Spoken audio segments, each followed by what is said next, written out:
Bismillahirrahmanirrahim. Assalamualaikum warahmatullahi wabarakatuh. Sahabat beriman, Nabi Yunus adalah salah satu nabi dari 25 nabi dan juga Rasul Allah Subhanahu wa Ta'ala. Sebenarnya, nabi itu bukan hanya 25 saja, akan tetapi dalam ajaran Islam, nabi itu berjumlah sekati 2.04.000 atau berjumlah 124.000 nabi. Dari 124.000 nabi tersebut tersaring menjadi 25 nabi dan juga rasul. Dan lagi dari 25 nabi dan juga rasul itu dipilih lagi menjadi 5 nabi yang ulul azmi. Dan selanjutnya dari 5 nabi ulul azmi terpilih jadi satu dari 5 tersebut, yaitu Nabi Khatamul Anbiya dan pemimpin dari segala nabi dan juga rasul, yaitu Muhammad sallallahu alaihi wasallam. Oleh demikian, begitu banyak kisah-kisah nabi yang tersirat dalam kitab-kitab dan juga dalam Al-Quran. Salah satunya adalah Nabi Yunus alaihissalam yang terkenal dengan kisahnya dimakan oleh ikan yang sangat besar dan beliau tetap hidup kembali. Lantas, bagaimanakah kisahnya? Maka tepatnya pada video kali ini akan kami rangkum tentang kisah Nabi Yunus alaihissalam. Maka silakan simak video ini sampai dengan selesai dan semoga menjadi manfaat dan ilmu yang baru bagi kita semua. Nabi Yunus alaihissalam ini memiliki nama lengkap adalah Yunus bin Matta binti Abu Matta. Matta ini merupakan nama sang ibundanya. Diriwayatkan, Matta ini adalah nama dari ibu Nabi Yunus alaihissalam, sebagaimana dalam salah satu keterangan atau pendapat yang disampaikan oleh Ibnu Asir dalam kitab Al-Kamil fi Al-Tariq. Menurut satu pendapat mengatakan, tidak dinasabkan salah satu nabi kepada ibunya kecuali 2 nabi, yaitu Nabi Isa bin Maryam dan Nabi Yunus bin Matta. Karena itulah Nabi Yunus dinamai sebagai Yunus bin Matta. Namun demikian, riwayat lain yang menyebutkan bahwa Matta itu adalah nama ayah Nabi Yunus, sehingga bernama Yunus bin Matta bin Abu Matta. Hal tersebut sebagaimana disampaikan oleh Ibnu Hajar dalam kitabnya Fathul Bari dan kitab Tafsir Al-Alusi. Ternyata bukan hanya nasabnya saja yang menjadi perdebatan para ulama. Perbedaan pendapat juga terjadi tentang silsilah keluarga Nabi Yunus alaihissalam ini. Ada sebagian ulama dan kalangan sejarawan menyebutkan Nabi Yunus adalah keturunan Nabi Ishak alaihissalam. Sementara ulama dan sejarawan lainnya menyebutkan bahwa Nabi Yunus ini masih ada kaitannya dengan Nabi Ismail alaihissalam. Sehingga yang saat ini pasti adalah Nabi Yunus alaihissalam merupakan keturunan dari Nabi Ibrahim alaihissalam. Maka berkenaan dengan tempat kelahiran Nabi Yunus ini, diriwayatkan bahwa Nabi Yunus disebutkan lahir di sebuah tempat di negeri Syam, Palestina, dan berasal dari suku Benyamin, yakni salah satu dari 12 suku Israel, keturunan Benyamin, putra Nabi Yakub alaihissalam.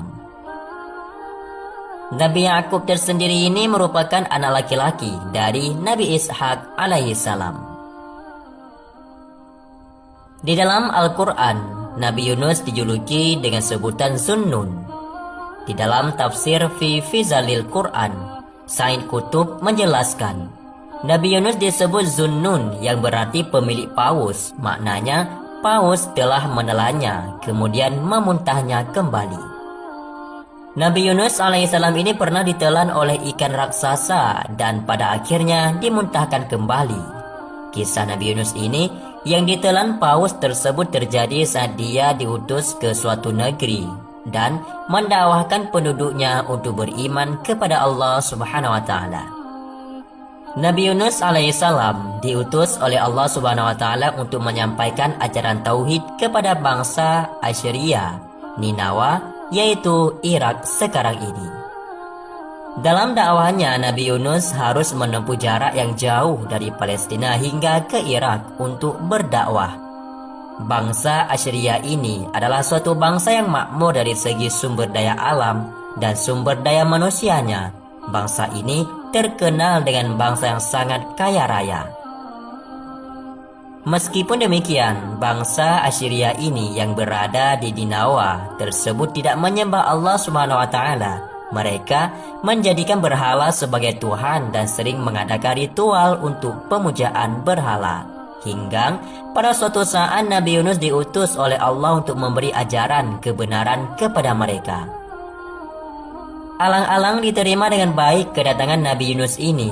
Namun kedatangan Nabi Yunus ini tentu mendapat penolakan keras dari bangsa Assyria. Nabi Yunus dianggap sebagai pendatang yang mengaku-ngaku sebagai utusan Tuhan. Bangsa Assyria tidak percaya dengan Nabi Yunus. Mereka cemooh, mengolok-olok, bahkan menghina Nabi Yunus alaihissalam. Mereka tidak mengakui tentang kebenaran ajaran Nabi Yunus. Namun demikian, Nabi Yunus tetap sabar dan melanjutkan dakwahnya di tengah-tengah kaum Ninawa tersebut. Tapi Nabi Yunus kembali dihina dan ajarannya ditolak mentah-mentah oleh bangsa Assyria. Perjuangan Nabi Yunus ini dalam berdakwah sangat luar biasa. Bermacam rintangan dan tantangan yang dia hadapi. Namun dia tetap sabar dan melanjutkan perintah Allah untuk mendakwah kepada bangsa ini. Tahun demi tahun yang berlalu, namun keadaan bangsa Assyria tidak berubah. Mereka masih melanjutkan tradisi agama nenek moyangnya, yakni menyembah berhala. Sebuah riwayat menyebutkan bahwa Nabi Yunus telah berdakwah selama 33 tahun dan hanya 2 orang saja yang mengikuti ajarannya, yakni bernama Tanuh dan Rubil. Melihat kaum Ninawa tidak pernah berubah, Nabi Yunus kecewa dan juga begitu marah dan putus asa, sehingga ia meninggalkan kaumnya tersebut. Sebelum pergi, Nabi Yunus alaihissalam menyampaikan soal azab Allah Subhanahu wa taala akan datang kepada mereka. Hal tersebut sebagaimana tercantum dalam Al-Quran pada surat Al-Anbiya ayat 87. Tercantum tentang kisah Nabi Yunus yang pergi meninggalkan kaumnya tersebut. Allah Subhanahu wa taala berfirman, "Ingatlah pula Zunnun ataupun Yunus ketika dia pergi dalam keadaan marah, lalu dia menyangka bahwa kami tidak akan menyulikannya." Namun Nabi Yunus alaihissalam kemudian mendatangi sebuah kapal di pelabuhan dan meminta izin kepada sang nahkoda untuk dapat menumpang di kapalnya. Nahkoda kapal itu pun mengizinkan Nabi Yunus untuk menaiki kapalnya, meski ia tahu bahwa kapalnya tersebut sudah kelebihan muatan. Singkat cerita, setelah berlayar, tepatnya saat berada di tengah lautan, cuaca mendadak berganti. Jika sebelum berangkat terlihat cerah, kini langit menjadi gelap disertai angin kencang dan gelombang yang sangat tinggi. Kapal pun menjadi oleng tidak tentu arah, hingga pada akhirnya sang nahkoda kapal meminta para penumpang membuang barang mereka ke tengah laut dengan harapan beban kapal berkurang dan kapal kembali stabil. Namun setelah itu sayangnya hal tersebut belum membuat kapal menjadi stabil dan membuat nahkoda mengambil keputusan lain, yakni mengundi nama penumpang untuk dikeluarkan dari kapal. Nama Nabi Yunus alaihissalam pun termasuk ke dalam undian tersebut. Beberapa kali diundi, Nabi Yunus selalu keluar menjadi orang yang selalu dikeluarkan dari kapal. Nabi Yunus tidak merasa keberatan dan ikhlas dengan undian tersebut karena ia merasa sudah takdirnya untuk turun dari kapal itu. Kemudian Nabi Yunus alaihissalam pun menceburkan dirinya ke laut. Beliau terombang-ambing di lautan dan Allah Subhanahu wa taala memerintahkan seekor ikan besar yang disebut adalah paus untuk menelan Nabi Yunus alaihissalam. Dalam Al-Quran, kisah Nabi Yunus yang ditelan paus ini tercantum pada surah As-Saffat ayat 139 sampai 144. Allah berfirman, "Sesungguhnya Yunus benar-benar termasuk para rasul. Ingatlah ketika dia berlari ke kapal yang penuh muatan, kemudian dia ikut diundi, maka dia termasuk orang-orang yang kalah dalam undian. Dia kemudian ditelan oleh ikan besar dalam keadaan tercela. Seandainya dia bukan golongan orang yang banyak bertasbih kepada Allah, niscaya dia akan tetap tinggal di perutnya ikan sampai hari kebangkitan." Nabi Yunus alaihissalam mengira dirinya telah meninggal dunia karena keadaan yang begitu gelap. Kemudian Allah menyampaikan wahyunya bahwa Nabi Yunus saat ini sedang berada di dalam perut paus. Utusan Allah ini pun segera bersujud untuk mengucapkan syukur. Setelahnya, dari dalam perut paus ini, Nabi Yunus mendengar para makhluk laut bertasbih memuji Allah. Nabi Yunus pun tersadar atas kesalahannya. Ia sadar bahwa dirinya salah telah meninggalkan kaumnya begitu saja. Nabi Yunus pun bertasbih memuji Allah Subhanahu wa taala dan memohon ampun kepadanya atas perbuatannya yang tercela, yakni meninggalkan kaumnya. Ada beberapa pendapat mengenai lama waktu Nabi Yunus di perut ikan. Ada yang berpendapat Nabi Yunus berada di perut paus selama 7 hari. Namun yang paling terkenal bahwa Nabi Yunus berada dalam perut paus selama 40 hari 40 malam. Setelah lama berada di dalam perut paus, Allah Subhanahu wa taala pun memerintahkan paus untuk memuntahkan Nabi Yunus. Utusan Allah tersebut keluar dalam keadaan lemah dan sakit dan terdampar di tempat yang tandus. Di sanalah Allah menumbuhkan sejenis labu untuk Nabi Yunus alaihissalam. Dalam Al-Quran pada surah As-Saffat ayat 145 sampai 146 mengisahkan tentang Nabi Yunus yang terdampar di tanah tandus. Allah berfirman, "Dan kemudian melemparkannya dari mulut ikan ke daratan yang tandus, sedangkan dia dalam keadaan sakit. Kami kemudian menumbuhkan tanaman sejenis labu untuknya." Sementara itu bangsa Asyria di Ninawa ditimpa azab dari Allah sesuai dengan perkataan Nabi Yunus.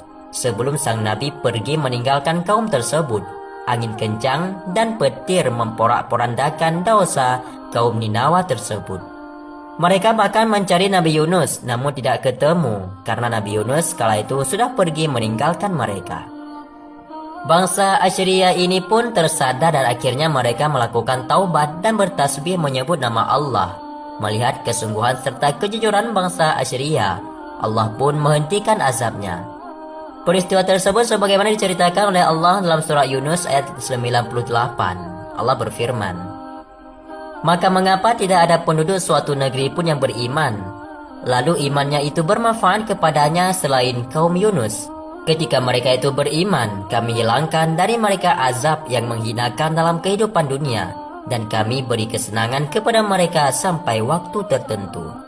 Allah Subhanahu wa taala kemudian menuntun kembali Nabi Yunus kepada kaumnya. Bangsa Asyria pun bersukacita atas kembalian Nabi Yunus kepada mereka. Allah Subhanahu wa taala pun memberikan kenikmatan hidup untuk Nabi Yunus dan juga para kaumnya. Ketika Nabi Yunus berada dalam perut ikan, Nabi Yunus alaihissalam berdoa kepada Allah Subhanahu wa taala. Salah satu doa yang memiliki kedudukan tinggi dan terkabul doanya adalah doa Nabi Yunus alaihissalam. Doa ini dipanjatkan Nabi Yunus saat dirinya sedang berada dalam perut ikan paus. Ia memuji Allah serta memohon ampun atas perbuatannya. Allah Subhanahu wa taala pun mengabulkan doanya, sehingga banyak alim ulama yang menggunakan doa Nabi Yunus untuk memohon ketenangan hati dan menghilangkan kesulitan. Maka berikut inilah doa Nabi Yunus alaihissalam. Bismillahirrahmanirrahim. La ilaha illa anta subhanaka inni kuntu minadh dhalimin. Tidak ada Tuhan selain Engkau, Maha Suci Engkau, sungguh aku termasuk orang-orang yang zalim. Doa Nabi Yunus ini mempunyai keistimewaan atau keutamaan, diantaranya adalah sebagai doa yang dibaca oleh Nabi Muhammad SAW saat sedih, doa untuk mengabulkan hajat atau permintaan, dan juga sebagai penghilang rasa sedih dan juga kesusahan. Sahabatku semua, itulah sekilas tentang kisah Nabi Yunus alaihissalam dan juga kesabarannya ketika berada dalam perut ikan. Semoga bermanfaat dan menjadi ilmu pengetahuan yang baru. Wallahu a'lam bishawab. Assalamualaikum warahmatullahi wabarakatuh.